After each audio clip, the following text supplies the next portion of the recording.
So I'm going to test out if I can charge the Tesla Model Y here with the Cybertruck. And we're going to use the mobile adapter. So you can see here, this is the NEMA 1450. And we're going to pop open the tailgate here. Open up this. And then attach these together. We've got these attached.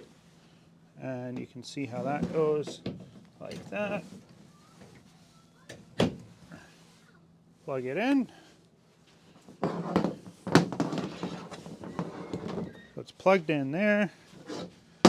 And I'll have to just take this, bring it over, plug it in there. So you can see I'm drawing power here and charging the Tesla. Kids are playing video games. And yeah, so let's see how much power it's drawing from here, charging the car. Oh, I can see right through here. So 6 hours, 15 minutes, it's at 52%. It's drawing 32 amps, which is the max that this car will pull. Even when I use this charger, which you can see is not in use, this is direct charging into the Cybertruck. So that's awesome. Awesome feature to have, to be able to charge that up. Other thing here with the Cybertruck is if you have the connector here, you can actually power your house with the Cybertruck for up to 3 days. So it's a super handy truck to have, basically as a backup generator. And yeah, this is sweet. Driving this thing is way easier than my Tesla Model Y. Turning in the parking lots here, super easy to maneuver, even though it's basically a tank. But the maneuverability of this truck is awesome. The rear wheel steering is definitely my favorite. So this video is kind of a recap on my thoughts on the vehicle after driving it for a couple days and having tons of seat time in it. Yeah, this vehicle, I guess the overall conclusion I have for it is amazing. Price point wise, I'm not happy where it's at right now with the Foundation series, but again, it is the Foundation series. You do get full self-driving. You get a light bar, which is not on it yet. You have the big 35-inch tires. You have the whole package, the whole look with this vehicle, plus a bunch of other add-ons and credits and things that you can utilize. But for myself and what I want to use it for, the Foundation series doesn't make sense.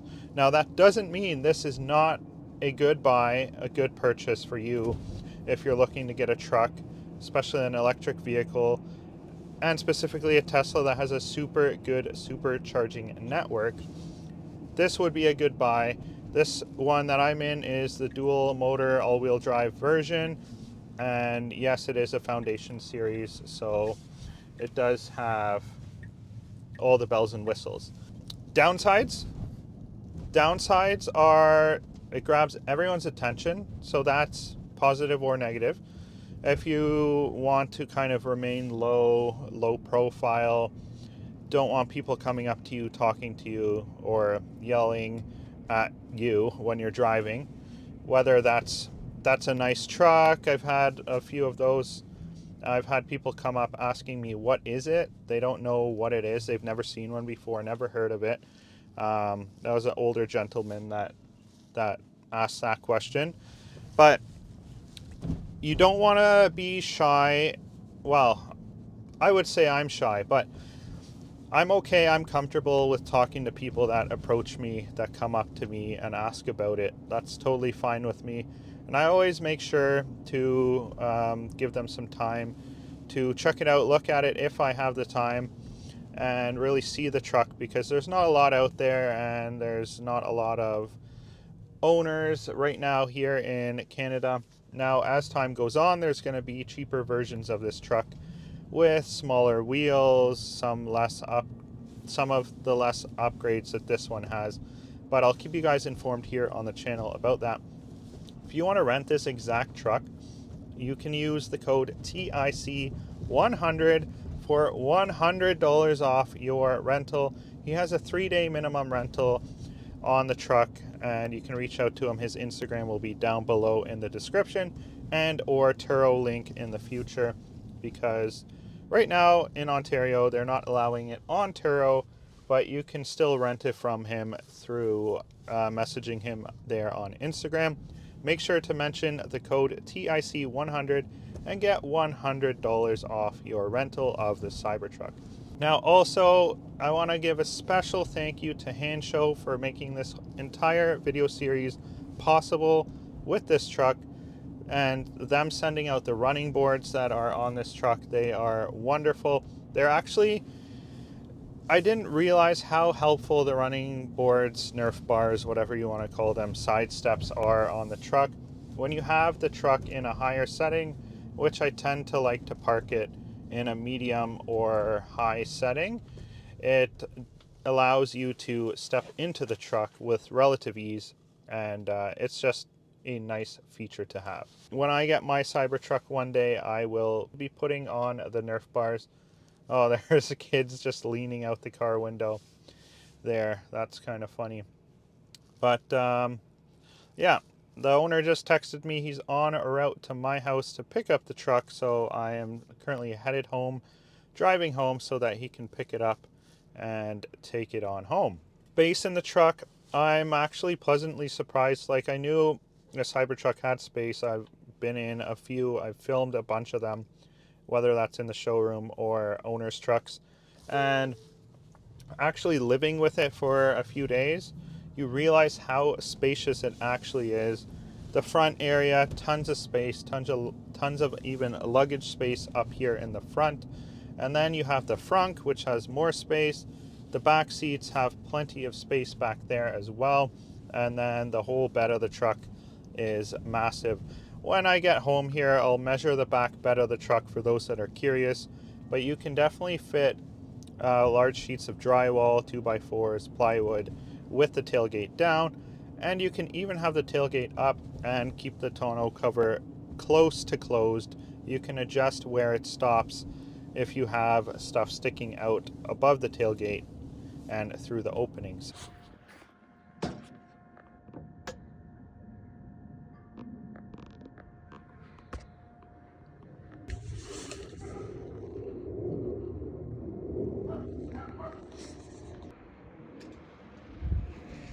So let's play a little guessing game in the comments below.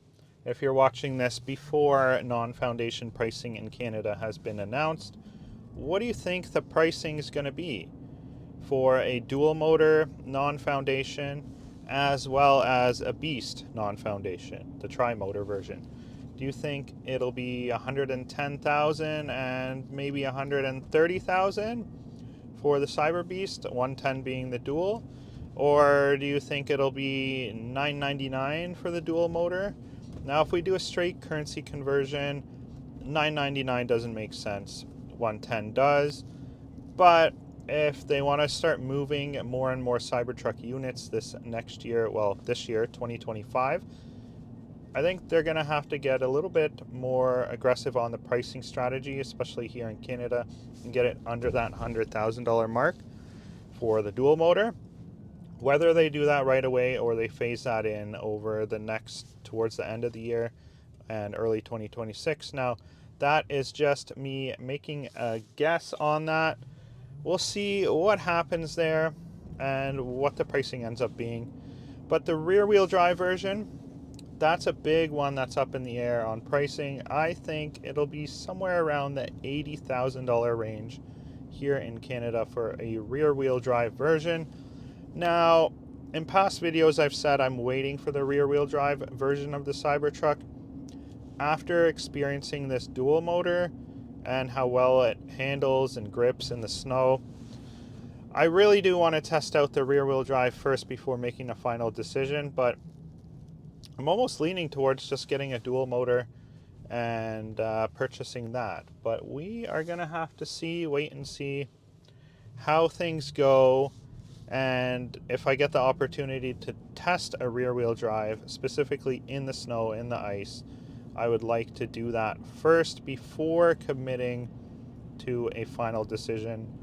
Or I'll just end up buying the dual motor. If there's one used, that's a good price. But either way, Cybertruck will come to the channel at some point, whether that's in 1 year, 2 years, hopefully not that long, but you'll have to just wait and see. There's other things personally that I want money going towards before getting a Cybertruck, and I think the Model Y content is something that you guys enjoy more, but if it becomes something that you're not enjoying as much, then there's going to have to be a change up in vehicles at some point. So let me know in the comments below what you guys think of the Cybertruck. Do you love it? Do you hate it? Do you want to see more Cybertruck videos? Do you want me to get this vehicle again and make more content on it, maybe even some road trips? Let me know in the comments below. In the meantime, check out some of these other videos on the channel, and stay tuned. I'll be at the Detroit Motor Show this coming Friday to film some content. Thanks for watching. My name is David. Tesla's in Canada. Peace out.